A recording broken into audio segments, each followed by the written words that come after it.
বন্ধু বান্ধৱীসকল, এই ৰঙা মেজালীজনী আমি সকলোৱে চিনি পাওঁ নহয় জানো? চাওকচোন, ভালদৰে লক্ষ্য কৰিলে চবেই চিনি পাব। এই মেজালীজনী ৰঙা মেজালী, চবেই চিনি পাওঁ। এজনী আমি তেনেই কামুৰিলে সাধাৰণ বুলি ভাবোঁ, কিন্তু এই সাধাৰণ মেজালীজনীয়ে আজি আমাৰ এই ছোৱালীজনীক কামুৰি কি অৱস্থা কৰিলে চাওকচোন।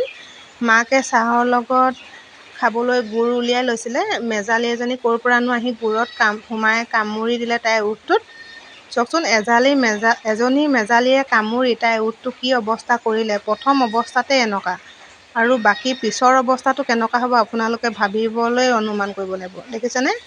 এয়া চাওকচোন, কি হ'লগৈ ছোৱালীজনীৰ ওঁঠটো।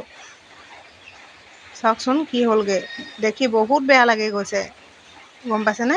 চাওকচোন কিমান বিষ, কিমান কান্দিছে। তাই নিজকে নিজে আঁচিখন চাবলৈ ভয় কৰিছে। আমি কিমান ফুচুলাই মেলি সেয়া দেখিছেনে উমলাই ফুৰিছোঁ। কি হ'লগৈ ছোৱালীজনী।